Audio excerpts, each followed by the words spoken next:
सो अब देखते हैं लिक्विडिटी ट्रैप का क्वेश्चन, ठीक है, 161। तो यहाँ पे क्या कहा जा रहा है, if an economy is in liquidity trap, तो अगर कोई इकोनॉमी लिक्विडिटी ट्रैप में है then which of the following statement shall be true, तो क्या सही होगा, the interest rate in the market will be very low और ज़ीरो, ठीक है।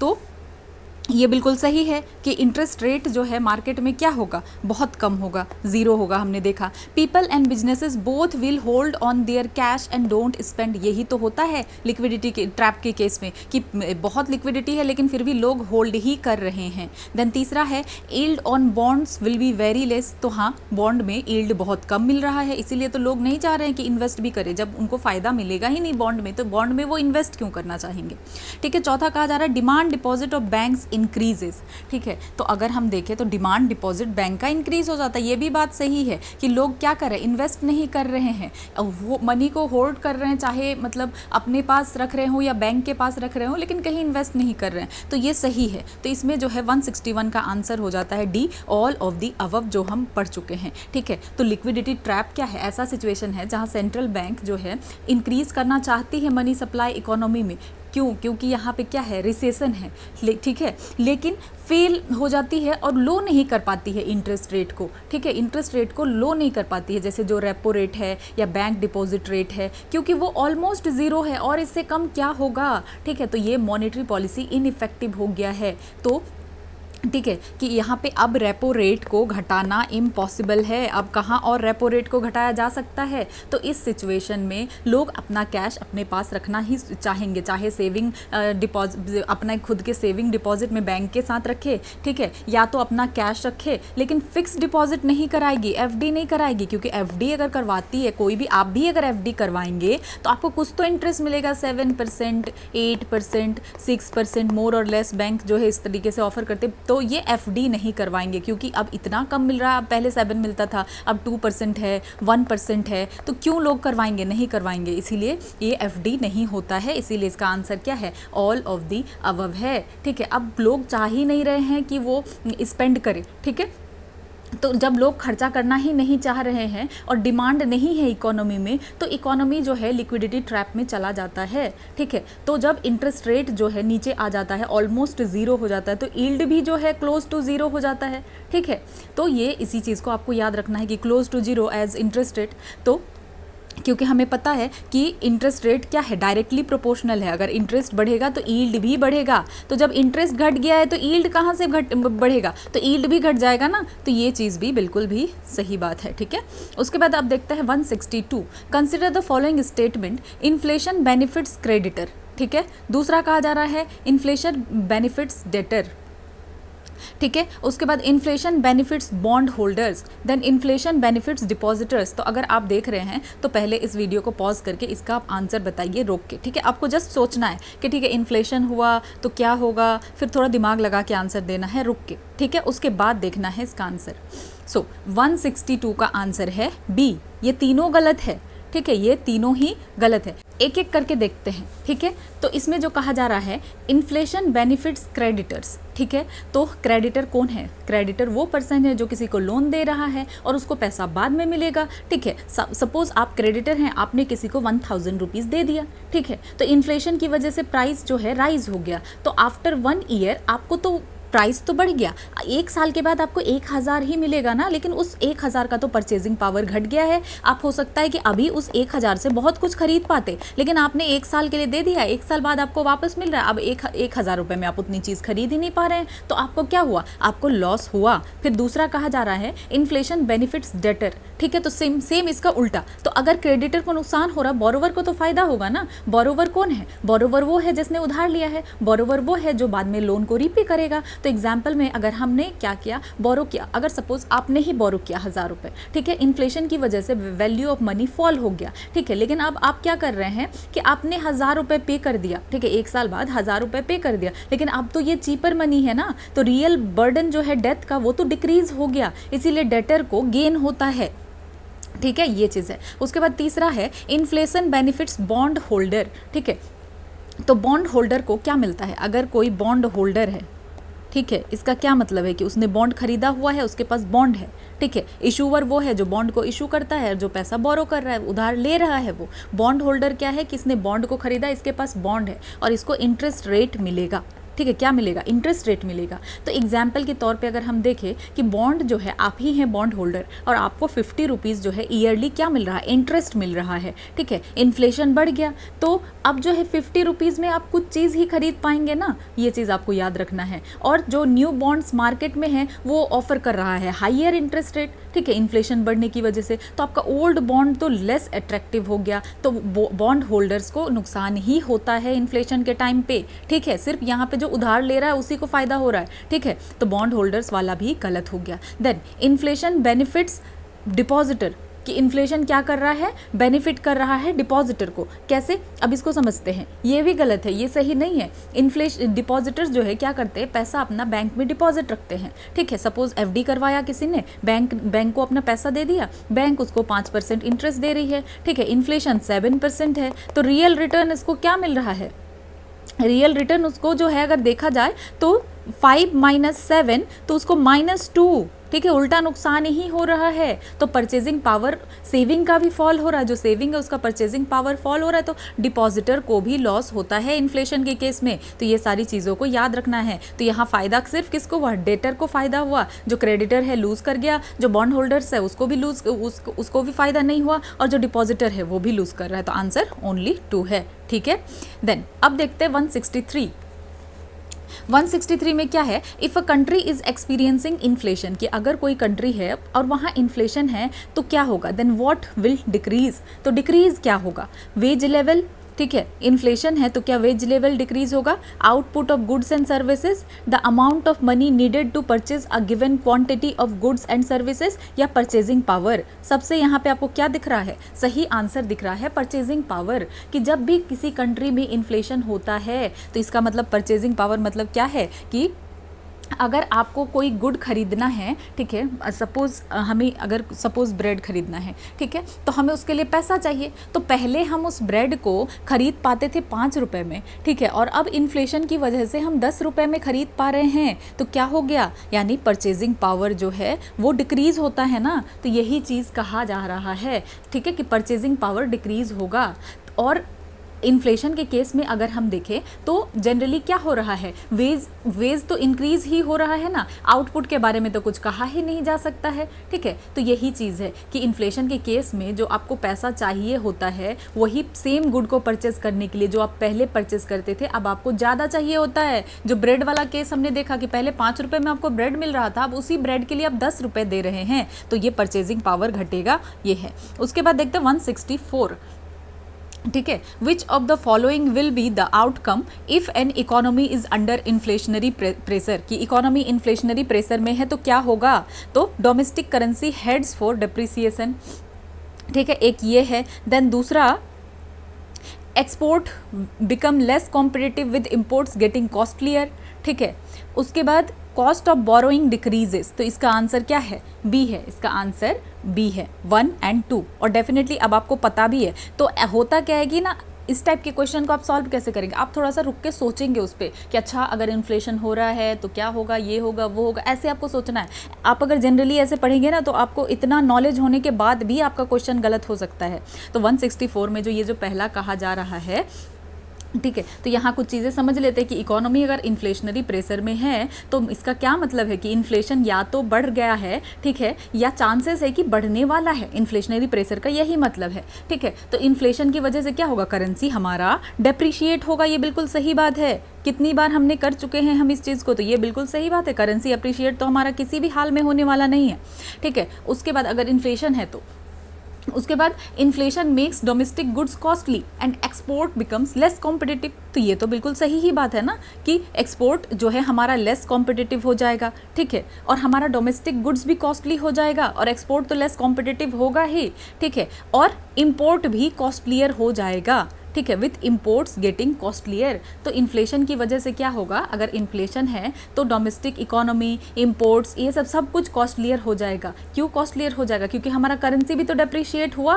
हमारा करेंसी, अब आप बाहर से चीज़ों को मंगवा रहे हैं, आप पहले किसी भी $1 पे करना है, सपोज किसी चीज़ के लिए आपको $1 पे करना है, पहले $1 80 रुपीज़ का था तो आपने 80 रुपीज़ दिया और चीज़ें ले ली। अब $1 जो है, अब तो मार्केट बाहर में, इंटरनेशनल मार्केट में तो वही $1 ही है, लेकिन आपको तो एक्सचेंज करवाना पड़ेगा इसको रुपये में। अब रुपी सपोज 95 हो गया, ठीक है, तो $1 इज इक्वल टू 95 हो गया, तो अब तो उस गुड्स के लिए आपको 95 देना पड़ रहा है, तो ये बिल्कुल सही है। उसके बाद तीसरा जो है कि कॉस्ट ऑफ बोरोइंग डिक्रीजेज। तो बोरोइंग कैसे डिक्रीज होगा, जब इन्फ्लेशन इंक्रीज हो जाता है, इन्फ्लेशन इंक्रीज हो गया मतलब हर चीज़ का रेट बढ़ गया, तो इंटरेस्ट रेट भी तो ऊपर चला जाता है ना। इन्फ्लेशन है तो इंटरेस्ट रेट तो डाउन नहीं चला जाएगा, ठीक है। इन्फ्लेशन का मतलब इंटरेस्ट रेट भी ऊपर जा रहा है, तो कॉस्ट ऑफ बोरोइंग भी इंक्रीज होगा, डिक्रीज नहीं होगा, ठीक है। तो इसीलिए आंसर 1 और 2।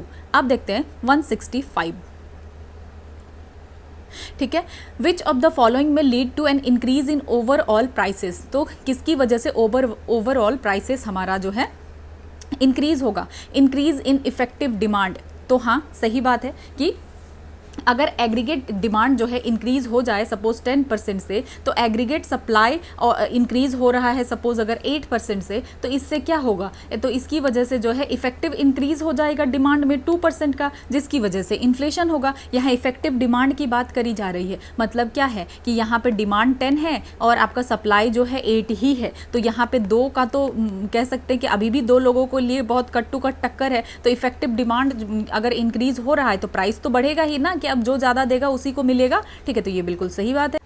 अब दूसरा केस देखते हैं, ठीक है। इसमें क्या कहा जा रहा है, decrease in aggregate level of output. मतलब क्या है कि अब यहाँ सप्लाई साइड इशू हो गया कि जो आउटपुट है, सपोज यहाँ पे आउटपुट क्या है, आउटपुट अगर 10 है, मान लेते हैं कि आउटपुट 10 है और आउटपुट जो में डिक्रीज हो गया, अब 8 हो गया अपने आप, ठीक है। और डिमांड पहले क्या था कि 10 डिमांड था और 10 जो है सप्लाई हो रहा था, ठीक है, ऐसा हम मानते हैं। अब क्या हुआ, क्योंकि आउटपुट हमारा जो है वो डिक्रीज हो गया, मतलब सप्लाई कम हो गया, सप्लाई अब 8 हो गया, तो यहाँ पे भी तो कमी हो ही रहा है ना, कि 2 तो हमें अभी और भी चाहिए था, लेकिन 2 सप्लाई नहीं हो रहा है, ठीक है। अगर यहाँ डिमांड हमारा कांस्टेंट भी है, लेकिन क्योंकि सप्लाई साइड इशू है, इसीलिए प्राइस जो इंक्रीज होगा, इस केस में भी प्राइस इंक्रीज होगा। सो तीसरे में क्या होगा कि अगर ओवरऑल एम्प्लॉयमेंट इंक्रीज हो गया, तीसरा नहीं, दिस इज फोर्थ, ठीक है। तो फोर्थ में क्या कहा जा रहा है कि अगर इंक्रीज हो गया ओवरऑल एम्प्लॉयमेंट में, तो अगर ओवरऑल एम्प्लॉयमेंट में इंक्रीज हो गया, हाई एम्प्लॉयमेंट हो गया, उसकी वजह से हाई डिमांड होगा और उसकी वजह से हाई इन्फ्लेशन हो सकता है, ठीक है। तो आंसर है 1, 2 और 4, ठीक है। तो ये सब थोड़ा सा कॉम्प्लिकेटेड है, ऐसे मतलब जब एग्जाम में इसको सॉल्व करते हैं इस टाइप के क्वेश्चन को तो गलत हो जाता है, पर ध्यान देना है, कभी कभी जो है ना इधर भी ऑप्शन देखने से समझ में आता है, ठीक है। रियल एग्जाम में आप ऐसा कर सकते हैं कि देख सकते हैं, एक भी आपको 1 या 2 समझ में आ जाता है तो कुछ तो ऐसा मैच मिल जाता है जिससे आप करेक्ट कर सकते हैं इसको। उसके बाद देखते हैं 166, which of the following will necessarily lead to inflation, कि इसमें से किसकी वजह से इन्फ्लेशन होगा ही होगा, ठीक है। तो इसमें ऑप्शन है इंक्रीज इन एग्रीगेट डिमांड, अगर एग्रीगेट डिमांड बढ़ गया, ठीक है। दूसरा इंक्रीज इन इफेक्टिव डिमांड, ठीक है। तीसरा डिक्रीज इन एग्रीगेट आउटपुट। चौथा इंक्रीज इन गवर्नमेंट स्पेंडिंग। तो इसकी वजह से कहा जा रहा है, जैसे कि ये सब अगर देखा जाए तो इसमें से बहुत सारा रीज़न आपको मिल जाएगा, लेकिन कहा जा रहा है नेसेसरीली, मतलब इसकी वजह से होगा ही होगा, तो इसका आंसर है बी, ठीक है। इसमें हमने क्या देखा, इफेक्टिव डिमांड, इन्फ्लेशन जो है नेसेसरीली होगा। अगर यहाँ इफेक्टिव डिमांड है, मतलब क्या है कि यहाँ डिमांड ज़्यादा बढ़ चुका है, ठीक है, तो ज़रूरी नहीं है कि यहाँ पे जो है इन्फ्लेशन होगा ही होगा, ठीक है। ज़रूरी नहीं कि यहाँ इन्फ्लेशन ही होगा, अगर डिमांड बढ़ा और सप्लाई भी बढ़ा तो इन्फ्लेशन क्यों होगा। तो एग्रीगेट डिमांड की वजह से ज़रूरी नहीं कि इन्फ्लेशन हो, अगर डिमांड हो रहा है, सप्लाई हो रहा है तो ठीक है, कोई इशू नहीं है, ठीक है। उसके बाद अगर आउटपुट डिक्रीज हो रहा है, तो यहाँ जो तीसरा वाला है ये डिक्रीज इन एग्रीगेट आउटपुट, तो अगर आउटपुट डिक्रीज हो रहा है और उसके साथ डिमांड भी डिक्रीज हो रहा है तो फिर क्या प्रॉब्लम है, ठीक है। कि आप लोग डिमांड नहीं कर रहे हैं, आउटपुट भी डिक्रीज हो रहा है, इन्फ्लेशन नहीं है, ठीक है, तो ये नेसेसरीली ज़रूरी नहीं कि होगा ही होगा। ठीक है, तीसरा फिर कहा जा रहा है इंक्रीज इन गवर्नमेंट स्पेंडिंग। तो जब गवर्नमेंट स्पेंड करती है तो यहाँ पे एग्रीगेट डिमांड क्रिएट होता है। ठीक है, एग्रीगेट डिमांड क्रिएट होता है रादर देन इफेक्टिव डिमांड। यहाँ इफेक्टिव डिमांड तो नहीं हो रहा है, तो एग्रीगेट डिमांड क्रिएट होगा। और हमने देखा कि अगर एग्रीगेट डिमांड हो रहा है तो ज़रूरी नहीं है कि इन्फ्लेशन होगा ही होगा। डिमांड के साथ अगर सप्लाई हो गया तो फिर क्या इशू है। ठीक है, लेकिन ये वाला जो है इंक्रीज इन इफेक्टिव डिमांड, मतलब इसमें क्या हो रहा है कि डिमांड बढ़ चुका है आपका, और ये आपको बताता है कि आपका सप्लाई जो है उतना नहीं बढ़ा है, डिमांड बढ़ चुका है और सप्लाई उसके कंपैरेटिवली नहीं बढ़ा है। तो ये इफेक्टिव डिमांड के केस में ऐसा होगा। तो इसका आंसर ये है। Then if supply of money is increased, तो अगर मनी सप्लाई इंक्रीज्ड हो गया इकोनॉमी में तो फिर क्या सही होगा, ये कहा जा रहा है। It may lead to increase in interest rate. क्या इंटरेस्ट रेट इंक्रीज होगा? तो जैसे हम जानते हैं अगर मनी सप्लाई हम बढ़ाएंगे तो इंटरेस्ट रेट तो हमारा घटेगा ना, इंटरेस्ट रेट तो बढ़ेगा नहीं, तो ये गलत हो गया। और दूसरा कह रहा है it may lead to decrease in interest rate, तो जो कि सही बात है। और फिर कहा जा रहा है it will necessarily lead to economic growth. ज़रूरी नहीं है कि सप्लाई बढ़ गया तो इकोनॉमिक ग्रोथ भी होगा, उसके साथ डिमांड भी होना चाहिए। आपको कॉन्सेप्ट पता होना चाहिए डिमांड एंड सप्लाई का, कि डिमांड भी होगा और सप्लाई भी होगा तभी ग्रोथ होगा। ठीक है, तो इसका आंसर है बी। उसके बाद देखते हैं 168, विच of the following scenarios can support sustainable economic growth. तो इसमें से कौन सपोर्ट कर सकता है सस्टेनेबल इकोनॉमिक ग्रोथ को? तो कहा जा रहा है डिफ्लेशन। तो डिफ्लेशन तो डेफिनेटली नहीं होगा। ठीक है, डिफ्लेशन क्यों सपोर्ट करेगा। ठीक है, उसके बाद दूसरा है लो एंड मॉडरेट इन्फ्लेशन। ठीक है, लो एंड मॉडरेट इन्फ्लेशन। तीसरा गैलोपिंग इन्फ्लेशन, और चौथा हाइपर इन्फ्लेशन। तो इसका आंसर होगा टू ओनली। ठीक है, ये सही होगा, इसीलिए इसका ऑप्शन ए इसका आंसर है। क्योंकि डिफ्लेशन तो कभी भी अच्छा नहीं है ना। अगर डिफ्लेशन हो रहा है तो ये इकोनॉमिक ग्रोथ के लिए बुरा है, क्योंकि जब प्राइस जो है डिक्लाइन होना शुरू हो जाता है तो लोग परचेज करना बंद कर देते हैं, पोस्टपोन कर देते हैं अपने डिसीजन को। कंपनी अपना इन्वेस्टमेंट डिसीजन को पोस्टपोन कर देती है, तो इससे और भी डिमांड जो है डिक्रीज हो जाता है इकोनॉमी में, तो ये इकोनॉमिक ग्रोथ को हर्ट करता है। तो ये तो कभी भी नहीं होगा। ठीक है, उसके बाद दूसरा कहा जा रहा है लो एंड मॉडरेट इन्फ्लेशन। तो लो और मॉडरेट इन्फ्लेशन जो है इकोनॉमी के लिए अच्छा होता है, क्योंकि ये क्रिएट करता है डिमांड इकोनॉमी में, और लोग चाहते हैं कि ठीक है पैसे को सेव किया जाए बैंक में, और जिसकी वजह से अल्टीमेटली फिर इन्वेस्टमेंट होता है। तो ये सही है। देन तीसरा है गैलोपिंग। ठीक है, और चौथा तो है हाइपर। भाई ये तो कभी भी अच्छा नहीं है। गैलोपिंग और हाइपर इन्फ्लेशन क्या कर रहा है, तो इससे तो जो भी आपका सेविंग वगैरह है वो भी खत्म हो जाएगा, क्योंकि आपको थोड़ी सी चीज़ को खरीदने के लिए इतना ज़्यादा पैसा लगेगा कि आप कहाँ से कुछ इन्वेस्टमेंट वगैरह कर पाएंगे। इन्वेस्टमेंट आपका डिक्रीज हो जाएगा। ठीक है, और इस टाइम पे बैंक जो है ऑफर भी नहीं कर पाएगी हायर इंटरेस्ट रेट। ठीक है, तो इन सच केसेस में तो होता क्या है कि बैंक में लोग जो है अपना पैसा बैंक में रखेंगे भी नहीं, क्योंकि उनको कोई रियल रिटर्न भी नहीं मिल पा रहा है। तो ये दोनों केस तो खराब है, और ये लो एंड मॉडरेट इन्फ्लेशन वाला सही है। अब देखते हैं 169, which of the following are the reasons that make a moderate level of inflation good for economy. तो कौन कौन सा रीज़न है जिसकी वजह से अगर मॉडरेट लेवल ऑफ इन्फ्लेशन है इकोनॉमी में तो वो अच्छा है। ठीक है, तो अगर हम देखें स्टेटमेंट 1,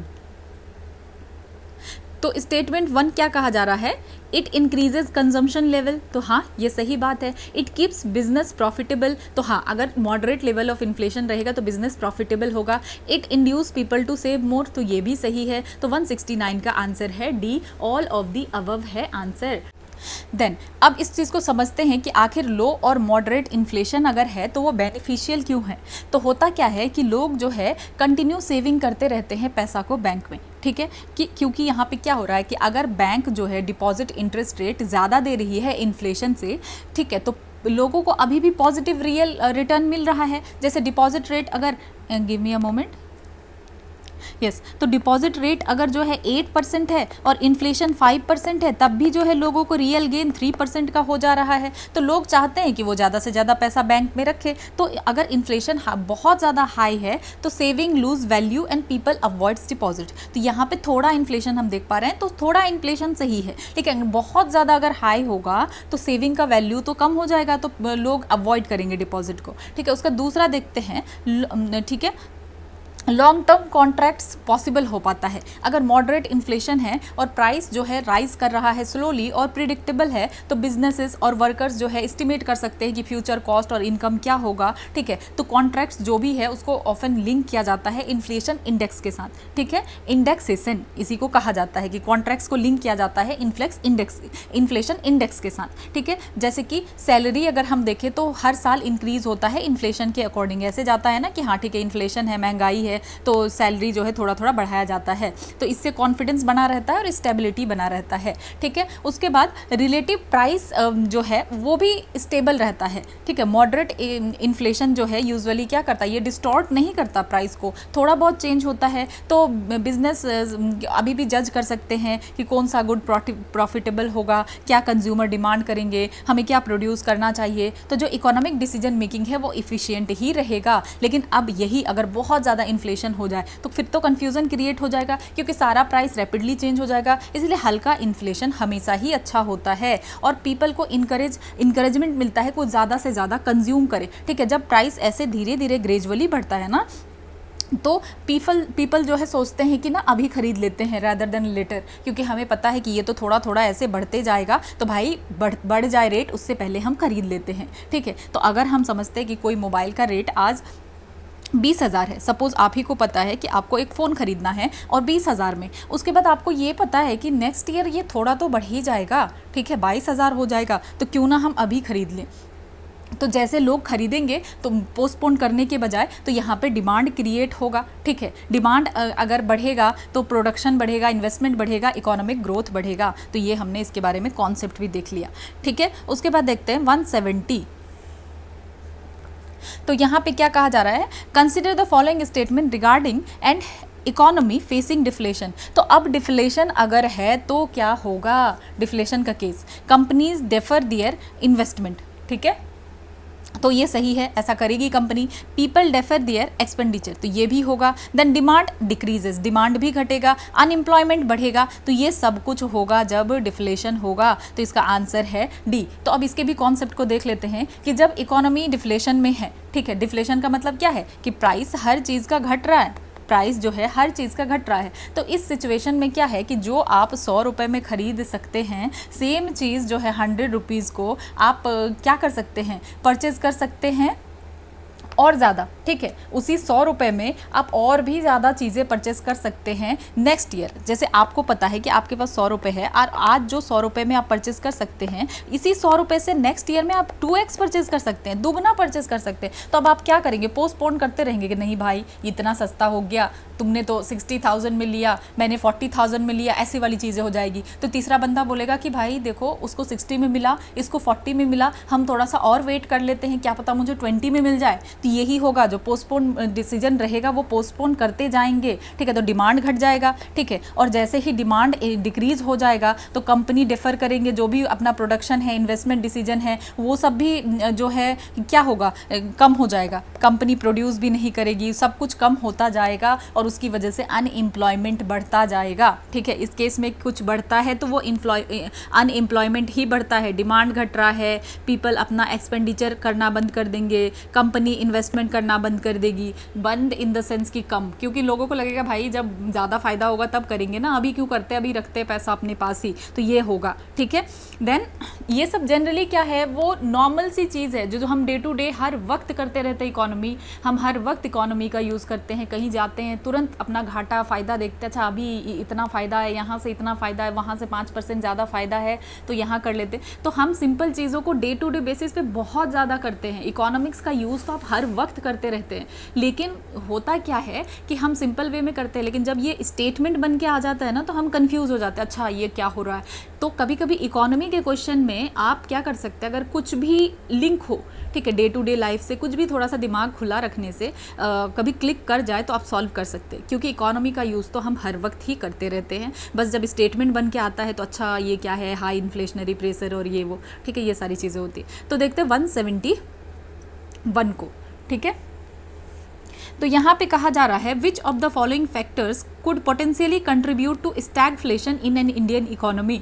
सो समझते हैं कि अगर स्टैगफ्लेशन होगा तो क्या होगा, आखिर स्टैगफ्लेशन क्या है। तो ये दो वर्ड से मिलकर बना है, ठीक है। जब हम कह रहे हैं stagflation, give me a moment, जब हम कह रहे हैं स्टैगफ्लेशन तो ये दो वर्ड से मिलकर बना है, ठीक है, दो वर्ड से मिलकर बना है। एक है स्टैग्नेशन और दूसरा है इन्फ्लेशन, ठीक है, स्टैग्नेशन और इन्फ्लेशन।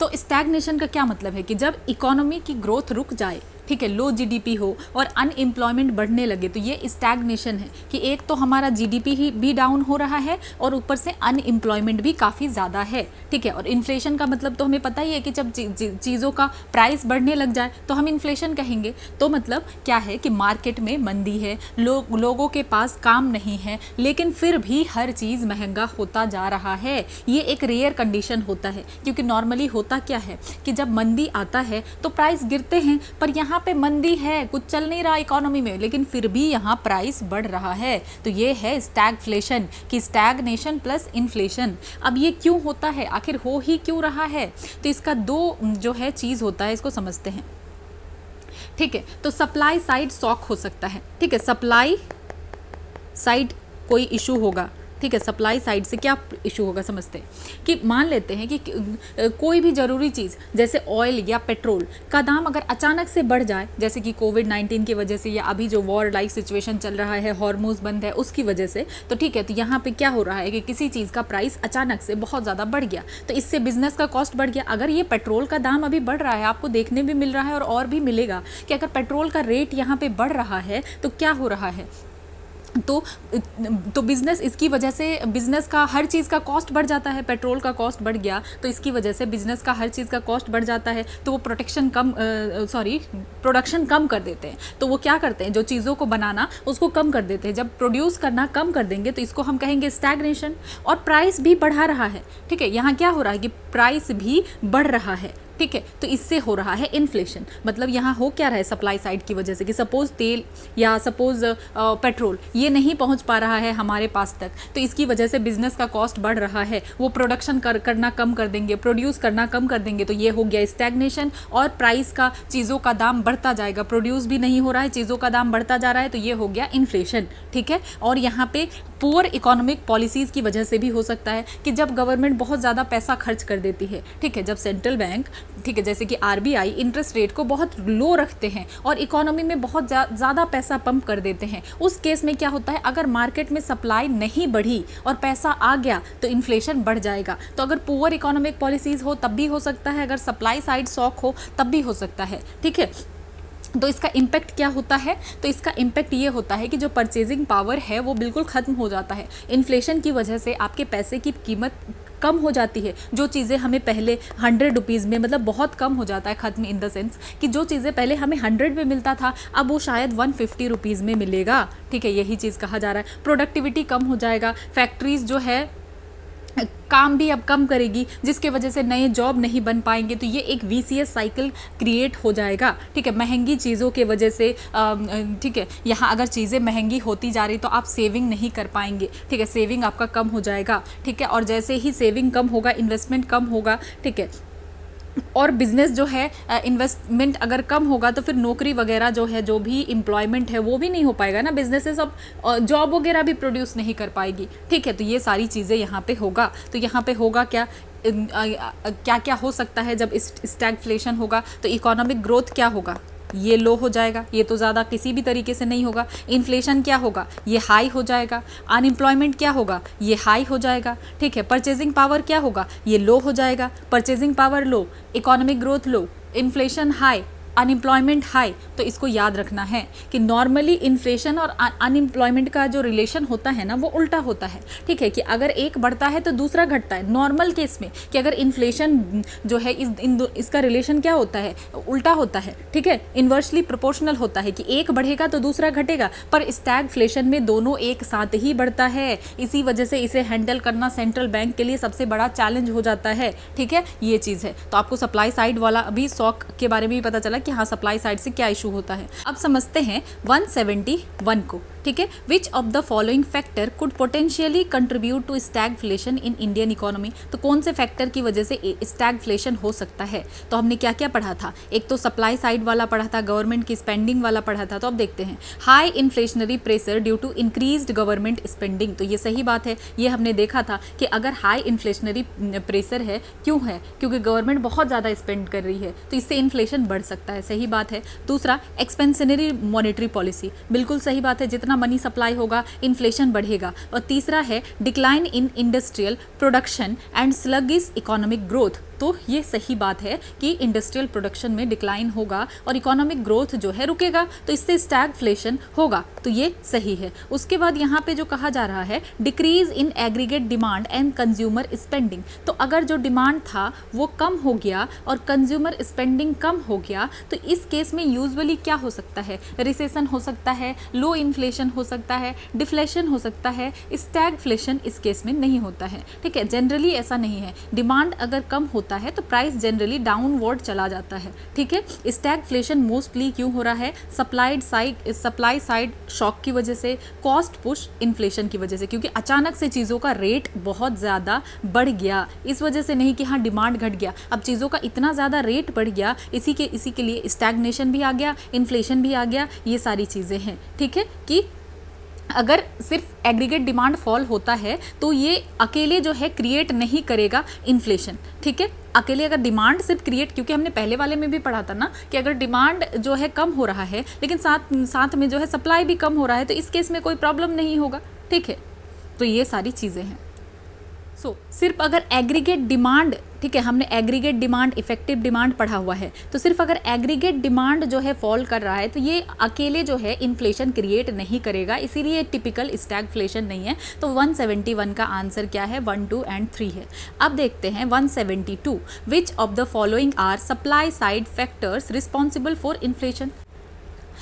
पहले सप्लाई साइड शॉक को समझते हैं कि आखिर सप्लाई शॉक होता क्या है। तो यहाँ पे आपको समझ में आ रहा होगा कि सप्लाई की वजह से कुछ हो रहा होगा ना, तो ये एक ऐसा अनएक्सपेक्टेड इवेंट होता है जहाँ पे सडनली चेंज होता है सप्लाई में, ठीक है, सप्लाई ऑफ प्रोडक्ट, तो इसकी वजह से प्राइस में काफ़ी ज़्यादा बदलाव होता है। तो सप्लाई जो है ये नेगेटिव भी हो सकता है, तो इसकी वजह से अगर नेगेटिव हो रहा है इसका मतलब क्या है कि डिक्रीज सप्लाई है, और पॉजिटिव हो सकता है मतलब सप्लाई बहुत ज़्यादा हो रहा है, ठीक है, ये भी हो सकता है। लेकिन जनरली जो है नेगेटिव ही होता है कि सप्लाई नहीं हो पा रहा है, ठीक है। तो ये क्यों होता है, क्योंकि नेगेटिव सप्लाई शॉक की वजह से होता है, जहाँ पे कि supply of goods and services जो है चेंज हो जाता है रादर देन डिमांड। यहाँ डिमांड की बात नहीं है क्योंकि यहाँ सप्लाई नहीं हो पा रहा है, ठीक है। तो यहाँ पे जो पहला कहा जा रहा है कि इंक्रीज इन एक्सपोर्ट, तो एक्सपोर्ट की वजह से क्या होगा, अगर एक्सपोर्ट जो है इंडिया से इंक्रीज हो रहा है, मतलब यहाँ इसका क्या मतलब है कि डिमांड ज़्यादा है, डिमांड ज़्यादा है इसीलिए तो इंक्रीज हो रहा है। तो यहाँ पे डिमांड है इसलिए फॉरेन बायर्स जो है क्या कर रहे हैं, डिमांड कर रहे हैं, तो एक्सपोर्ट हो रहा है, तो ये डिमांड पुल इन्फ्लेशन होगा ना, ठीक है, सप्लाई की वजह से तो नहीं होगा, इसलिए ये गलत हो जाता है। देन दूसरा कहा जा रहा है इंक्रीज इन गवर्नमेंट एक्सपेंडिचर। तो अगर जो है गवर्नमेंट एक्सपेंडिचर बढ़ेगा तो ज़्यादा से ज़्यादा पैसा पब्लिक के पास आएगा, और जब ज़्यादा से ज़्यादा पैसा पब्लिक के पास आएगा तो डिमांड बढ़ेगा। अगेन ये डिमांड, एक्सपोर्ट के केस में क्या हो रहा है, डिमांड बढ़ रहा है, लोग कब मंगवाएंगे बाहर से, जब डिमांड इंडिया की चीज़ें लोग कब मंगवाएंगे, ठीक है, बाहर के लोग इसको कब एक्सपोर्ट करेंगे, इम्पोर्ट करेंगे, जब यहाँ उसका डिमांड होगा, ठीक है, डिमांड होगा तभी तो, डिमांड होगा तब लोग लेंगे, तो डिमांड होगा तभी हमारा एक्सपोर्ट बढ़ेगा कि हाँ हमारी चीज़ों की डिमांड है तो हम एक्सपोर्ट कर रहे हैं, सिंपल सी यही बात है। दूसरा, अगर वही हमने देखा कि अगर गवर्नमेंट जो है एक्सपेंडिचर हुआ तो यहाँ डिमांड बढ़ा ना, चीज़ों का पैसा आ गया तो डिमांड बढ़ गया, तो यहाँ सप्लाई तो नहीं हुआ ना, सप्लाई साइड इन्फ्लेशन ये कैसे होगा, इसलिए ये भी गलत है। उसके बाद इंक्रीज इन क्रेडिट क्रिएशन, तो अगर जो है यहाँ बहुत ज़्यादा पैसा है, क्रेडिट क्रिएशन हो रहा है, तो इसकी वजह से क्या होगा, इसकी वजह से अगेन डिमांड ठीक है, लोगों के पास पैसा है, अब हर कोई चाह रहा है ये खरीद सकता हूँ मैं, वो खरीद सकता हूँ, सबके पास पैसा है, डिमांड बढ़ रहा है, अगेन डिमांड बढ़ रहा है, तो ये डिमांड पुल है, ये तीनों डिमांड पुल का जो है एग्जाम्पल है, इसीलिए आंसर हो जाता है D, none of the above. तो इस टाइप से चीज़ों को करना है, ठीक है। तो यहाँ एक्सपोर्ट कब बढ़ेगा, जब डिमांड होगा, गवर्नमेंट अगर पैसा खर्चा करेगी डिमांड बढ़ेगा, ठीक है। अगर क्रेडिट जो है क्रिएट हो रहा है तो इसका मतलब क्या हो रहा है, लोगों के पास पैसा आ रहा है, पैसा आया, डिमांड बढ़ा, सप्लाई की तो बात ही नहीं है, ठीक है। उसके बाद देखते हैं 173, which of the following are cause of demand pull inflation. तो हमने डिमांड पुल का तो पहले ही देख लिया, अब देखते हैं यहाँ पे क्या है, ठीक है। तो यहाँ पे कहा जा रहा है लोअर इंटरेस्ट रेट, ठीक है, लोअर इंटरेस्ट रेट, तो डेफिनेटली अगर इंटरेस्ट रेट कम है तो लोग लोन लेंगे, डिमांड बढ़ेगा। उसके बाद हाइयर गवर्नमेंट एक्सपेंडिचर, हमने ऑलरेडी देखा कि यस हाइयर गवर्नमेंट एक्सपेंडिचर है। उसके बाद कहा जा रहा है तीसरा हाइयर कॉस्ट ऑफ इनपुट, तो ये नहीं है, इसका आंसर है क्या 1 और 2। अगर इनपुट का हाइयर कॉस्ट हो गया तो डिमांड कैसे बढ़ेगा, ठीक है। तो डिमांड पुल इन्फ्लेशन हमने तब देखा कि जब इकोनॉमी में एग्रीगेट डिमांड बढ़ रहा है, ठीक है। एग्रीगेट डिमांड क्या हो रहा है, ज़्यादा हो रहा है, जितना इकोनॉमी प्रोड्यूस कर सकती है उससे ज़्यादा हमारा डिमांड ही बढ़ रहा है। हमारी इकोनॉमी उतना प्रोड्यूस नहीं कर पा रही है जितना लोग डिमांड कर रहे हैं, तो उसी से डिमांड पुल होता है कि डिमांड की वजह से इन्फ्लेशन बढ़ा है कि लोग डिमांड ही ज़्यादा कर रहे हैं, ठीक है। तो यहाँ पे अगर गवर्नमेंट स्पेंडिंग हाई हो रहा है या इंटरेस्ट रेट कम किया जा रहा है तो दोनों इंक्रीज कर देगा डिमांड इकोनॉमी में, ठीक है, क्योंकि मनी सप्लाई ज़्यादा है। तो इसका आंसर जो है 1 और 2 है, और हाइयर कॉस्ट ऑफ इनपुट ये नहीं होगा, ठीक है। सिंपल सी बात यहाँ कही जा रही है हाइयर कॉस्ट, तो कॉस्ट कहने का मतलब ये कॉस्ट पुश इन्फ्लेशन हुआ ना, कि कॉस्ट ही बढ़ गया किसी चीज़ का, तो ये कॉस्ट पुश इन्फ्लेशन हुआ, डिमांड पुल इन्फ्लेशन नहीं हुआ। डिमांड का पुल इन्फ्लेशन का क्या मतलब है कि बहुत सारा पैसा है, too much money chasing too few goods, मतलब कि यहाँ पे कंज्यूमर डिमांड ज़्यादा है, गवर्नमेंट ज़्यादा स्पेंड कर रही है, एक्सपेंशनरी मॉनेटरी पॉलिसी है, इंक्रीज हो रहा है हमारा एक्सपोर्ट, तो ये सब चीज़ें हैं, ठीक है। और कॉस्ट पुश में क्या क्या आता है, तो कॉस्ट पुश का मतलब है कि प्रोडक्शन ऑफ कॉस्ट इंक्रीज्ड, ठीक है। क्या हुआ कि कॉस्ट ही बढ़ गया हर चीज़ का, ठीक है। जैसे ये कैसे हो सकता है, हाइयर वेजेस की वजह से हो सकता है कि कंपनी में जो एम्प्लॉय हैं, ठीक है, तो उनको वेज ज़्यादा से ज़्यादा दिया जा रहा है, ठीक है। उसके बाद रॉ मटेरियल ही महंगा हो गया या ऑयल का प्राइस जो है बढ़ गया, तो ये क्या हुआ कॉस्ट पुश ना, कि जब ऑयल का प्राइस बढ़ गया तो सब कुछ अगर जो भी फिर ऑयल है तो ट्रांसपोर्टेशन है और सारी चीज़ें हैं, मशीनरी उसके वजह से चल रहा है तो महंगा होगा ही, ठीक है। उसके बाद ज़्यादा से ज़्यादा अगर टैक्स लगाया जा रहा है तो ये सब होता है कॉस्ट पुश इन्फ्लेशन, तो इसका आंसर 1 और 2 है। Then, अब नेक्स्ट देखते हैं, if the interest cost is increased in an economy it will, तो अगर इंटरेस्ट कॉस्ट बढ़ गया तो क्या होगा, decrease the consumption expenditure in the economy, ठीक है। अगर इंटरेस्ट रेट डिक्रीज हो गया तो क्या डिक्रीज हो जाएगा कंजम्पशन, नहीं ना, ऐसा तो नहीं होगा। Then increase the tax collection of the government, tax collection की तो बात नहीं है, increase the investment expenditure in the economy, ये होगा। अगर इंटरेस्ट रेट नीचे आ गया, लोन चीपर हो गया तो इन्वेस्टमेंट बढ़ेगा, ठीक है। तो ये चीज़ हम कितनी ही बार देख चुके हैं, मतलब cost of the money, interest rate अगर चीपर हो गया तो इन्वेस्टमेंट हमारा जो है क्या हो जाएगा, ईजी हो जाएगा, ठीक है, यही चीज़ है। सो 175 क्या कहा जा रहा है देखते हैं।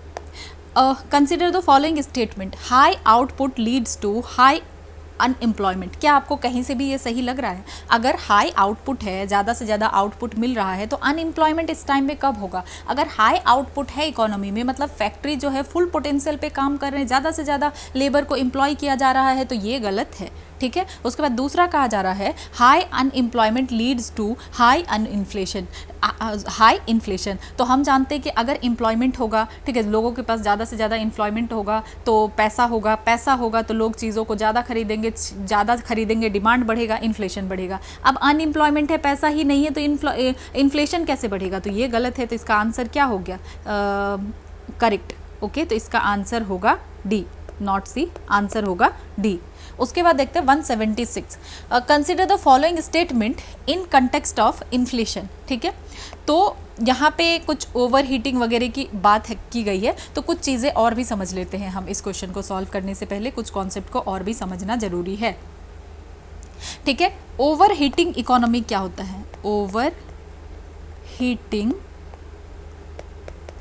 इकोनॉमी। जब हम कह रहे हैं कि ओवर हीट हो गया है तो इसका क्या मतलब है? ओवर हीटिंग इकोनॉमी का मतलब होता है कि इकोनॉमी बहुत फास्ट स्पीड से ग्रो कर रही है, ठीक है, इतनी फास्ट स्पीड से कर रही है कि वो सस्टेनेबल नहीं है। जैसे इंजन ओवर हीट हो जाता है, ठीक है, क्योंकि बहुत ज़्यादा प्रेशर पड़ रहा है, वैसे ही इकोनॉमी में बहुत डिमांड जो है बहुत ज़्यादा हो जा रहा है, ठीक है। क्या हो रहा है कि इकोनॉमी में भी डिमांड बहुत ज़्यादा हो जाता है। तो इसका क्या क्या हमें मेन साइन देखने के लिए मिलेगा कि फिर इन्फ्लेशन बढ़ेगा, ठीक है। प्राइस कंटिन्यूअसली जो है हमें देखने के लिए मिल रहा है कि अरे प्राइस तो कंटिन्यूअसली बढ़ रहा है। क्यों बढ़ रहा है? क्योंकि लोग ज़्यादा खरीद रहे हैं, ठीक है, फर्म्स ज़्यादा इन्वेस्ट कर रहे हैं, गवर्नमेंट इन्वेस्टिंग भी हाई हो सकती है, तो ओवरऑल डिमांड बहुत स्ट्रॉन्ग हो जाता है। तो डिमांड जो है क्या हो रहा है? सप्लाई से ज़्यादा हो रहा है, तो प्राइस राइज होता है, इन्फ्लेशन होता है, ठीक है। उसके बाद अनएम्प्लॉयमेंट जो है इस केस में क्या हो रहा है कि नॉर्मल से भी कम हो जा रहा है। हम क्या देख रहे हैं? ओवर हीटिंग इकोनॉमी है कि अनएम्प्लॉयमेंट रेट क्या है? बिलो नॉर्मल रेट है, ठीक है। जो नॉर्मल रेट है तो उससे बिलो है अनएम्प्लॉयमेंट रेट, मतलब ऑलमोस्ट सबको जॉब्स मिल रहा है, ठीक है। फार्म्स है, ठीक है, तो फर्म्स को अब वर्कर्स की शॉर्टेज होने लगती है, क्योंकि अब अभी के कंडीशन में क्या देखें कि अभी जो है जॉब ही नहीं मिल रहा है। और क्या होता है कि उस केस में क्या होता है कि अब जो भी फर्म्स है उनको वर्कर मिलता ही नहीं है, तो वेजेस बढ़ने लगता है, ठीक है, तो इनकम बढ़ती है, डिमांड और बढ़ जाती है, तो यहाँ पे अगेन इन्फ्लेशन ऊपर की तरफ ही जा रहा है। सो ओवर हीटिंग इकोनॉमी में growth high, demand high, unemployment बहुत लो हो जाता है और इन्फ्लेशन भी बढ़ता है, ठीक है। ओवर हीटिंग इकोनॉमी में क्या देखने के लिए मिलेगा? सब कुछ हाई देखने के लिए मिलेगा, अनएम्प्लॉयमेंट सिर्फ कम होगा, ठीक है, अनएम्प्लॉयमेंट कम होगा, इन्फ्लेशन बढ़ेगा, ठीक है, डिमांड बहुत बढ़ेगा और ग्रोथ भी बहुत हाई होगा, ठीक है। अब एक और चीज़ के बारे में हम ऑलरेडी जान चुके हैं, लेकिन कुछ और चीज़ें भी देख लेते हैं, ठीक है, जैसे demand pull inflation versus cost push inflation, ठीक है, ऑलरेडी हम बात कर चुके हैं। तो इन्फ्लेशन जो है हाई हो सकता है किसकी वजह से? डिमांड पुल की वजह से, कि डिमांड बहुत ज़्यादा है। देन देख लेते हैं कि अगर इतना डिमांड बढ़ा हुआ है तो डिमांड पुल इन्फ्लेशन में क्या होता है। तो इन्फ्लेशन क्यों है? क्योंकि डिमांड बहुत ज़्यादा है, ठीक है, जैसे कि चीप लोन मिल जा रहा है, ठीक है, चीप लोन मिल जा रहा है, पैसा सबके पास, डिमांड, हाई इनकम, पैसा सबके पास, डिमांड, गवर्नमेंट ज़्यादा स्पेंड कर रही है, पैसा सबके पास, डिमांड बढ़ जाएगा, ठीक है। तो लोग क्या करेंगे? ज़्यादा से ज़्यादा कार, हाउस, फ़ोन ये सब बाई करेंगे। तो यहाँ पे क्या हो रहा है कि बहुत ज़्यादा अगर डिमांड है तो बहुत ज़्यादा डिमांड से क्या होगा कि too much demand chasing limited good, वही वाली बात है कि ज़्यादा जो है डिमांड की वजह से कम गुड्स अब मिल पाएगा, प्राइस राइज हो जाएगा। तो इस केस में आरबीआई क्या करेगा? फिर आरबीआई बढ़ा देगा इंटरेस्ट रेट को, ठीक है, कि रेपो रेट को बढ़ा देगा। तो जब रेपो रेट बढ़ जाएगा तो बैंक का लोन एक्सपेंसिव हो गया, ठीक है, फर्म्स अब कम बोरो करेगी, ठीक है, पीपल जो है पहले से कार लोन, होम लोन ये सब कम लेंगे, कंजम्पशन कम होगा, इन्वेस्टमेंट कम होगा, डिमांड स्लो हो जाएगा, ठीक है, इकोनॉमी कूल डाउन हो जाएगी। और इसी को कहा जाता है cooling and over heated economy, कि इकोनॉमी बहुत ओवर हीट था, उसको कूल किया गया, ठीक है। तो ये चीज़ याद रखना है कि ऐसा हो सकता है, डिमांड के केस में ऐसा किया जाएगा, ठीक है। अब देखते हैं कि अगर इन्फ्लेशन है, क्यों है? सप्लाई शॉक की वजह से। तो इसमें क्या किया जा सकता है? तो अगर यहाँ पे इंटरेस्ट रेट को क्या बढ़ाया जाएगा, तो सप्लाई के केस में अगर इंटरेस्ट रेट को बढ़ाया गया तो इन्फ्लेशन और ख़राब हो जाएगा, ठीक है। यही ऑयल वाला केस हम लेते हैं कि अगर ऑयल प्राइसेस जो है सडनली राइज हो गया तो ट्रांसपोर्ट एक्सपेंसिव हो जाएगा, प्रोडक्शन एक्सपेंसिव हो जाएगा, सप्लाई रिड्यूस हो जाएगा, प्राइस राइज हो जाएगा, और ये कॉस्ट पुश इन्फ्लेशन है, ठीक है। तो अब आरबीआई क्या करेगी? अगर आरबीआई यहाँ पे इंक्रीज कर देती है इंटरेस्ट रेट को तो लोन और भी एक्सपेंसिव हो गया, तो फर्म्स का तो कॉस्ट ऑफ प्रोडक्शन और बढ़ गया ना, ठीक है, तो प्रोडक्शन और रिड्यूस हो सकता है। सो यहाँ पे क्या होगा? इन्फ्लेशन कम होने के बजाय इन्फ्लेशन और भी बढ़ सकता है। तो मॉनेटरी पॉलिसी जो है बेटर वर्क करता है कब? डिमांड पुल इन्फ्लेशन में, देन कॉस्ट पुश इन्फ्लेशन से, ठीक है। तो ये सारी चीज़ें आपको याद रखनी है। देन अब क्वेश्चन देख लेते हैं, हमने काफ़ी बातें कर ली, अब देख लेते, बातें नहीं, that was concept. So Consider the following statement in context of inflation. An overheating economy is an economy that is expanding at an unsustainable rate. तो यही तो हमने पढ़ा कि ओवरहीटिंग मतलब इतना एक्सपेंड करता जा रहा है जो कि हम सस्टेन नहीं कर पा रहे हैं, अनसस्टेनेबल है, बिल्कुल सही, ठीक है। उसके बाद दूसरा क्या कहा जा रहा है, increasing interest rate by RBI is more effective in case demand pull inflation rather than cost push. तो ये हमने ऑलरेडी सारा एक्सप्लेनेशन देख लिया, तो और एक्सप्लेन करने की हमें ज़रूरत ही नहीं है कि अगर इंटरेस्ट रेट को बढ़ाया जाता है RBI के द्वारा तो ये इफेक्टिव होता है डिमांड पुल इन्फ्लेशन में रादर देन कॉस्ट पुश, ठीक है। तो सही है दोनों, तो आंसर होता है बोथ 1 and 2। सो अब नेक्स्ट देखते हैं रिफ्लेशन, ठीक है। रिफ्लेशन क्या है तो समझते हैं। पहले क्वेश्चन देख लेते हैं। The term reflation of economy related to which of the following, ठीक है। Physical stimulus to expand the output, ठीक है, तो ये सही बात है। It tries to curb the effect of deflation, ये बिल्कुल सही बात है। Monetary stimulus by reducing the interest rate, ठीक है, तो ये भी सही बात है। तो इसमें आंसर क्या होगा, ऑल ऑफ द अबव होगा। तो अब हम समझ लेते हैं कि रिफ्लेशन आखिर है क्या।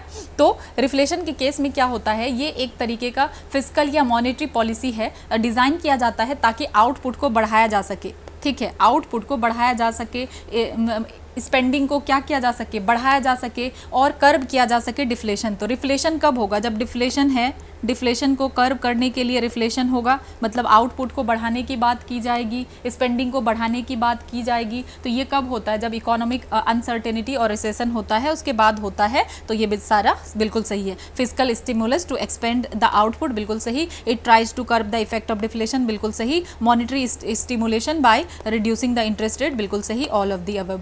सो अब पहले समझते हैं डिसइन्फ्लेशन क्या है, तब इस क्वेश्चन को हम सॉल्व करेंगे, ठीक है। जब डिसइन्फ्लेशन हम कह रहे हैं तो सिंपली इसका मतलब है जो इन्फ्लेशन बढ़ रहा था वो अब स्लो हो रहा है, नीचे की तरफ आ रहा है, इन्फ्लेशन स्लो डाउन हो रहा है। प्राइस अभी भी बढ़ रहा है चीज़ों का, लेकिन स्लोअर रेट पे बढ़ रहा है। जैसे पहले बहुत ज़्यादा बढ़ रहा था तो उससे कम रेट पे बढ़ रहा है, ठीक है। तो अगर इन्फ्लेशन रेट ड्रॉप होता है, जैसे सपोज पहले 10% था तो अब 4% जो है हो गया, तो इकोनॉमी में हम कहेंगे कि डिसइन्फ्लेशन है, कि प्राइस तो अभी भी ऊपर जा रहा है, ठीक है, क्या जा रहा है, ऊपर जा रहा है, लेकिन स्पीड जो है वो इंक्रीज हो गया है, ठीक है। तो इसका इम्पैक्ट क्या होगा, क्योंकि प्राइस अभी भी राइज कर रहा है, ठीक है। तो जो है जो भी लोग हैं तो वो क्या करेंगे, डिफ़र नहीं करेंगे एक्सपेंडिचर को, जो एक्सपेंडिचर है वो खर्चा करेंगे, ठीक है। तो डिमांड जो है जनरली क्या रहेगा, स्टेबल और हेल्दी रहेगा, ठीक है, ये चीज़ है। सो डिफ्लेशन को भी समझ लेते हैं कि आखिर डिफ्लेशन क्या है, ठीक है। तो डिफ्लेशन कहने का मतलब है कि यहाँ पे इन्फ्लेशन रेट नेगेटिव है, 0% हो गया, प्राइस एक्चुअल में गिर रहा है कि 100 रुपीज़ से अब क्या हो गया, 80 रुपीज़ हो गया, प्राइस गिर रहा है, ठीक है। तो अब जो है, जो भी लोग हैं या कंपनी है तो वो डेफर करेंगे स्पेंडिंग। मतलब अगर आपको ही पता है कि आपको एक कार खरीदना, आप जानते हैं कि नेक्स्ट मंथ जो है कार और सस्ता होगा, तो आप वेट करेंगे, आप खरीदेंगे नहीं, तो आप तो यहाँ रुक रहे हैं ना, ठीक है। उसके बाद डिमांड डिक्रीज होगा क्योंकि हर कोई वेट कर रहा है कि प्राइस कम होगा तब जाकर के हम खरीदेंगे, ठीक है। तो अनएम्प्लॉयमेंट यहाँ पे बढ़ेगा। जब डिमांड गिर गया है तो कंपनी प्रोड्यूस नहीं करेगी, और प्रोड्यूस नहीं करेगी तो जो भी वर्कर है उनको निकालना शुरू करेगी ना, ले ऑफ करना शुरू करेगी। तो ये कुछ चीज़ें हैं, ठीक है। तो नॉर्मल में क्या होता है कि जब डिसइन्फ्लेशन है, मतलब प्राइस लेवल अभी भी इंक्रीज हो रहा है लेकिन स्लोली इंक्रीज हो रहा है, डिफ्लेशन में डिक्रीज हो रहा है। इन्फ्लेशन रेट अगर देखें कि पॉजिटिव है, मतलब 5% से 2% हो गया है, लेकिन इसमें डिफ्लेशन में नेगेटिव होगा और -2% हो जाएगा।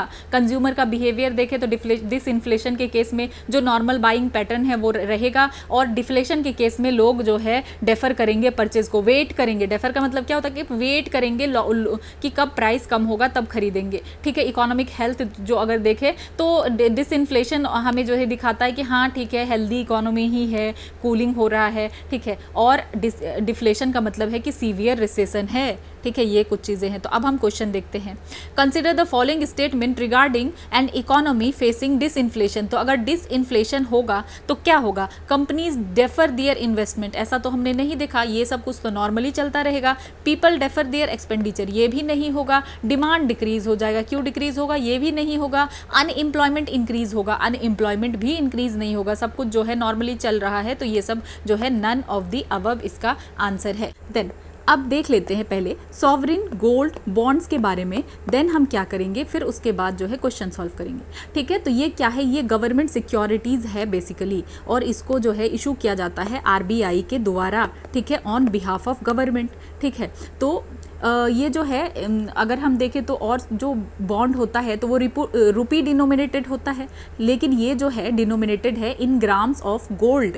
तो ठीक है, तो ये है क्या, तो ये पेपर सब्सटीट्यूट है फिजिकल गोल्ड के लिए, जो आपके पास फिजिकल गोल्ड रखा हुआ है उसी का पेपर सब्सटीट्यूट है। तो प्रोसेस क्या है, आप क्या कर सकते हैं कि आप जो है कैश को पे करेंगे, ठीक है, और उनको बाय करेंगे। तो ये क्या है, आपको गोल्ड नहीं मिलेगा, ये एक पेपर सब्सटीट्यूट मिलेगा, और जब ये मैच्योर हो जाएगा तो फिर आपको क्या मिलेगा, कैश वापस मिल जाएगा। ठीक है, बेस्ड ऑन जो करंट मार्केट प्राइस चल रहा है गोल्ड का, मतलब आपने गोल्ड खरीदा लेकिन फिजिकली गोल्ड नहीं खरीदा आपने, ठीक है, एक पेपर आपने खरीदा तो गोल्ड ही खरीदा, और आपको पैसा जो है करंट गोल्ड रेट के अकॉर्डिंग मिल जाएगा। तो इसमें आपको डुअल बेनिफिट हो गया, एक तो आपको इंटरेस्ट भी मिल रहा है गोल्ड बॉन्ड खरीदने से, दूसरा ये जो गोल्ड एप्रिसिएट करता है उसका फायदा मिलता है। ठीक है, मार्केट एप्रिसिएशन की गोल्ड का प्राइस तो ऊपर जाता ही रहता है, जब आप होल्ड करते हैं गोल्ड का प्राइस ऊपर जा रहा है तो आपका इन्वेस्टमेंट वैल्यू भी ऊपर जा रहा है। ठीक है, देन फिक्स्ड इंटरेस्ट भी आपको मिल रहा है। जैसे फिजिकल गोल्ड अगर आपके पास पड़ा हुआ है तो उससे आपको क्या ही फायदा है, कोई फायदा नहीं है, आपके लॉकर में पड़ा हुआ है। लेकिन जो सॉवरिन गोल्ड बॉन्ड है ये आपको एक फिक्स इंटरेस्ट देगा, कितना देगा, 2.5% पर एनम आपको देगा। ठीक है, और इस ये जो इंटरेस्ट है ये इसको क्रेडिट किया जाएगा semi annually to your bank account, मतलब 6 मंथ में आपको क्रेडिट किया जाएगा।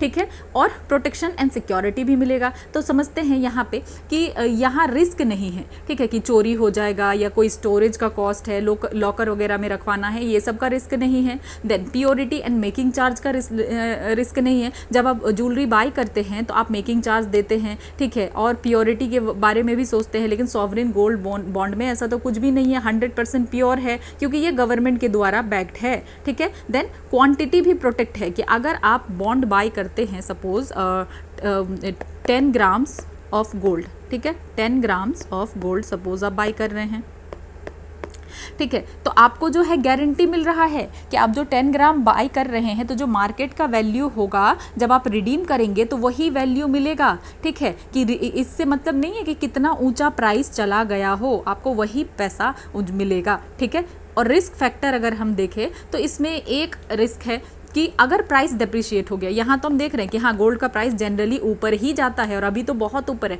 तो अगर गोल्ड का प्राइस ऊपर है तब तो ठीक है, लेकिन अगर प्राइस डिप्रिशिएट हो गया, गोल्ड का मार्केट डाउन हो गया, ठीक है, तब क्या होगा, तो जो मार्केट प्राइस है गोल्ड का वो डिक्रीज हो जाएगा, तो इन्वेस्टर लूज करेगा, जो भी कैपिटल वैल्यू है वो लूज करेगा। ठीक है, लेकिन फिक्स्ड इंटरेस्ट रेट तो अभी भी उनको मिलेगा। तो अब आपको अगर सॉवरिन गोल्ड बॉन्ड को बाय करना है तो आप कहाँ से बाय कर सकते हैं, शेड्यूल्ड कमर्शियल बैंक से बाय कर सकते हैं, पोस्ट ऑफिस से बाय कर सकते हैं, स्टॉक एक्सचेंज से बाय कर सकते हैं, जैसे कि BSE और NSE। ठीक है, तो ये सारी चीज़ें हमने पढ़ी। अब हम देखते हैं question. Consider the following statement regarding sovereign gold bonds. These are government securities denominated in grams of gold. बिल्कुल सही बात है, यही हमने पढ़ा। ठीक है, कि ये गवर्नमेंट सिक्योरिटीज़ ही है लेकिन डिनोमिनेटेड है गोल्ड में, रुपये में नहीं। उसके बाद issued by RBI on behalf of government of India. ठीक है, तो यही हमने पढ़ा कि इसको जो है इशू किया जाता है किसके द्वारा, RBI के द्वारा, तो ये भी सही है। ठीक है, उसके बाद investor will receive fixed interest rate, ये भी सही है, ये हमने पढ़ा। चौथा कहा जा रहा है if the market price of gold declines investor will be protected against capital loss, तो नहीं, कैपिटल लॉस के अगेंस्ट आप प्रोटेक्टेड नहीं रहेंगे, यही तो नुकसान है आपका कि अगर तो गोल्ड का प्राइस कम हो गया तब आपको नुकसान होगा। तो इसका आंसर है 1, 2 एंड 3। लेकिन जनरली गोल्ड का प्राइस तो हाई ही जाता है अगर आप देखें तो। ठीक है, क्योंकि डेफिसिट ही रहता है, हम इंपोर्ट ही करवाते रहते हैं। देन अब देखते हैं 180। ठीक है, 180 में क्या कहा जा रहा है इसको समझते हैं। Consider the following statement regarding recently launched sovereign gold bond. These bonds will be part of government borrowing and will be debt on government of India. तो ये तो सही बात है, गवर्नमेंट का बोरोइंग है तो कर्ज भी उन्हीं पे रहेगा ना। उसके बाद उसके बाद दूसरा क्या कहा जा रहा है, the proceeds will be developed in the public sector projects which help in reducing the carbon intensity of the economy. तो सही बात है, ऐसा कि हो सकता है। देन द प्रोसीड्स ऑफ जो है sovereign gold bond can be used for investment, subsidies, grant in aid और टैक्स फोरगोन। तो ये सब कुछ हो सकता है, इसीलिए इसका आंसर है क्या, D, all of the above. तो अब इन सारी चीज़ों को भी समझ लेते हैं कि गोल्ड बॉन्ड का यूज़ कहाँ कहाँ किया जा सकता है। ठीक है, सो सॉवरिन गोल्ड बॉन्ड क्या है, एक फिस्कल टूल ही है, मनी रेज किया जा रहा है ना इससे। ठीक है, तो ये फिस्कल टूल हो गया, तो गवर्नमेंट इसको यूज़ करती है। तो इससे जो है सिर्फ ऐसा नहीं है कि सिटीज़न को एक इन्वेस्टमेंट का ऑप्शन मिलता है, बल्कि नेशनल डेथ को और कुछ स्पेसिफिक गोल्स को भी फंड किया जाता है। तो सॉवरिन गोल्ड बॉन्ड क्या है, ये मार्केट बोरोइंग है, ये गवर्नमेंट का ओवरऑल बोरोइंग प्रोग्राम है। जब आप बॉन्ड को बाय करते हो, ठीक है, तो इसका क्या मतलब है कि एसेंशियली आप जो है गवर्नमेंट को पैसा लेंड कर रहे हैं। ठीक है, आप यहाँ पे क्रेडिट कर रहे हैं, पैसा दे रहे हैं गवर्नमेंट को। ठीक है, गवर्नमेंट आपसे उधार ले रही है, यही तो हो रहा है। देन कैपिटल रिसीट, तो जैसे जो यूनियन बजट है, तो उसमें जब मनी रेज किया जाता है सॉवरिन गोल्ड बॉन्ड के थ्रू, तो इसको कहा जाता है कैपिटल रिसीट।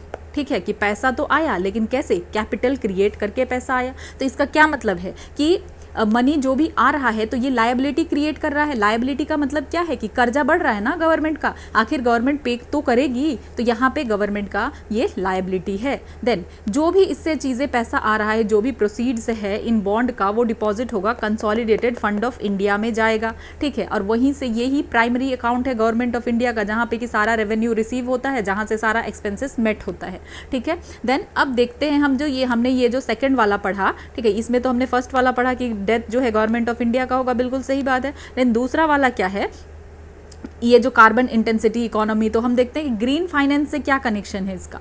ठीक है, तो ये जो सॉवरिन गोल्ड बॉन्ड है, तो इसको यूज़ किया जा सकता है ग्रीन इंफ्रास्ट्रक्चर के लिए, मतलब कि फंड को डिप्लॉयड किया जाएगा पर पब्लिक सेक्टर प्रोजेक्ट में, जो कि हेल्प करेगा कि रिड्यूस किया जा सके कार्बन इंटेंसिटी इंडियन इकोनॉमी में। ठीक है, तो मतलब जब ग्रीन हम कहते हैं तो क्या किया जाएगा, रिन्यूएबल एनर्जी या क्लीन ट्रांसपोर्टेशन में यूज़ किया जा सकता है, वेस्ट मैनेजमेंट में यूज़ किया जा सकता है, पॉल्यूशन को प्रिवेंट करने में यूज़ किया जा सकता है। यहाँ पे कुछ चीज़ को ध्यान देना है आपको कि एक्सेप्शन है, एक नेगेटिव लिस्ट भी है कि इन सब के पैसा नहीं जाएगा। ठीक है, ये फंड उनको नहीं मिल पाएगा, जैसे कि न्यूक्लियर पावर हो गया, लार्ज हाइड्रो पावर हो गया, ठीक है, 25 मेगावाट से ज़्यादा, एल्कोहल हो गया, वेपन्स हो गया, गेमिंग हो गया, पाम इंडस्ट्री जो है, ये सब स्ट्रिक्टली एक्सक्लूडेड है फ्रॉम रिसीविंग दीज फंड्स। ठीक है, तो यहाँ पे अगर देखें तो इंश्योर करने के लिए कि मनी जो है राइट प्लेस में जाए, तो यहाँ पे है ग्रीन फाइनेंस वर्किंग कमेटी, इसको क्रिएट किया गया है और इसको चेयर किया जाता है चीफ इकोनॉमिक एडवाइज़र के द्वारा। ठीक है, और ये मिलते हैं 2 बार कम से कम, ताकि सेलेक्ट किया जा सके एलिजिबल प्रोजेक्ट को, कि किस प्रोजेक्ट को दिया जाना चाहिए या नहीं दिया जाना चाहिए। एलिजिबल प्रोजेक्ट को जो है सेलेक्ट करते हैं। तो इसमें जो हमने दूसरा पढ़ा कि the proceeds will be diploid in public sector project which help in reducing the carbon intensity of the economy. तो हाँ, डेफिनेटली इससे जो भी पैसा आएगा तो ऐसे जगह लगाया जाएगा जहाँ पे कि कार्बन इंटेंसिटी ऑफ इकोनॉमी को क्या किया जा सके, रिड्यूस किया जा सके कार्बन को, बेसिकली यही है। देन कुछ और चीज़ें भी समझ लेते हैं। ठीक है, तो टेक्निकल ट्रेडिंग और एलिजिबिलिटी भी यहाँ पे और भी कुछ चीज़ें हैं, तो इससे रिलेटेड बातों को भी समझ लेते हैं। तो SLR एलिजिबिलिटी, तो जैसा कि हम जानते हैं बैंक को कुछ जो है अपना कुछ पोर्शन जो है रखना पड़ता है। ठीक है, सेफ रखना पड़ता है, सेफ लिक्विड एसेट रखना पड़ता है, जिसको कि हम कहते हैं स्टैट्यूटरी लिक्विडिटी रेशियो। ठीक है, तो सॉवरिन गोल्ड बॉन्ड जो है एलिजिबल है, वो रख सकते हैं। ठीक है, तो ये चीज़ है।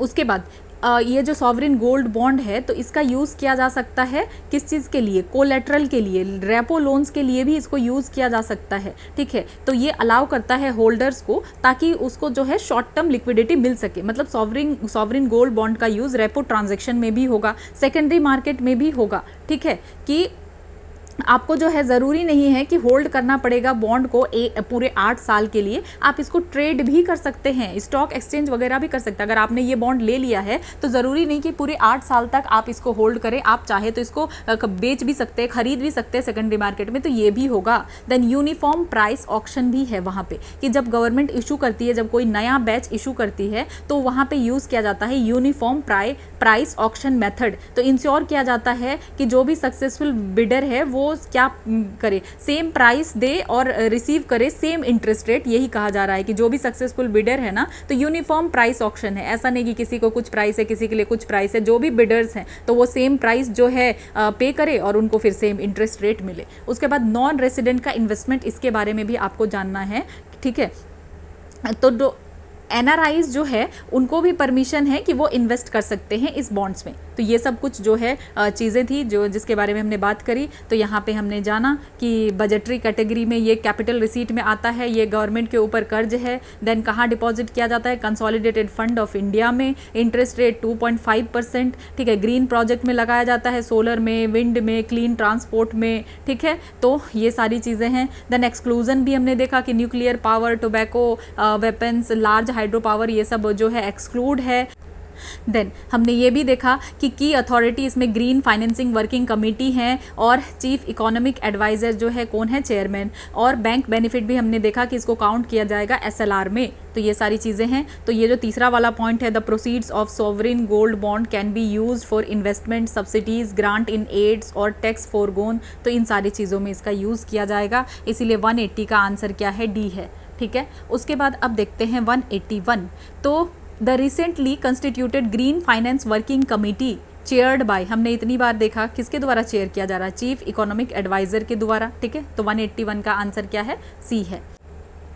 देन अब देखते हैं विच of the following will help in reducing current account deficit, ठीक है। तो कहा जा रहा है, पहला स्टेटमेंट क्या है, adopting suitable policies to attract FDI और एफपीआई। तो समझते हैं इसको कि कैसे होगा। तो अगर एफटीआई या एफपीआई में कुछ हो रहा है तो ये तो कैपिटल अकाउंट ट्रांजैक्शन ही है, तो कैसे करंट अकाउंट डेफिसिट हमारा रिड्यूस होगा। तो इसमें क्या होगा, बेसिकली रिपल इफेक्ट जो है क्रिएट होगा। तो जब भी एफडीआई आता है, एफडीआई क्या लेके आएगा, कैपिटल, टेक्नोलॉजी, तो इससे इकोनॉमिक ग्रोथ होगा। तो इस इन्वेस्टमेंट की वजह से ये ज़्यादातर इन्वेस्टमेंट कहाँ जाता है, मैन्युफैक्चरिंग में जाता है, इंफ्रास्ट्रक्चर में जाता है। तो जिससे क्या होगा, इंक्रीज हो जाएगा कंट्री का कैपेसिटी ताकि प्रोड्यूस किया जा सके गुड। तो जब गुड प्रोड्यूस किया जाएगा तो यहाँ पे क्या होगा, हाइयर एक्सपोर्ट होगा और हाइयर एक्सपोर्ट अर्निंग होगा। तो डायरेक्टली क्या होगा, फिर हमारा करंट अकाउंट डेफिसिट जो है रिड्यूस होगा। तो ये सही है, ठीक है। उसके बाद दूसरा कहा जा रहा है, ठीक है, कि foreign currency earnings of India's IT sector. तो ठीक है, तो यहाँ पे क्या है कि जो भी फॉरेन करेंसी अर्निंग होगा इंडिया के आईटी सेक्टर से, तो ये क्या है, एक्सपोर्ट अर्निंग ही तो है। तो ये करंट अकाउंट के अंदर आता है, तो ये तो होगा ही। उसके बाद तीसरा कहा जा रहा है foreign investment in government securities, ठीक है। तो जो फॉरेन इन्वेस्टमेंट होता है गवर्नमेंट सिक्योरिटीज़, तो ये इम्पेक्ट करता है कैपिटल अकाउंट को, इसलिए ये नहीं होगा। इसलिए आंसर होगा हमारा 1 और 2, ठीक है। उसके बाद 83 देखते हैं, integrated ombudsman scheme is applicable on. तो ये इंटीग्रेटेड ओम्बड्समैन स्कीम किसके किसके ऊपर एप्लीकेबल होगा, तो 183 तो बैंक्स, ठीक है, बैंक के ऊपर होगा, एनबीएफसीज के ऊपर होगा, ठीक है, पेमेंट सिस्टम प्रोवाइडर्स इसके ऊपर होगा, क्रेडिट इंफॉर्मेशन कंपनीज इसके ऊपर होगा। इसीलिए हमारा आंसर हो जाएगा ऑल ऑफ दी अबव, ठीक है। इस चीज़ को याद रखना है। तो ये हो गया।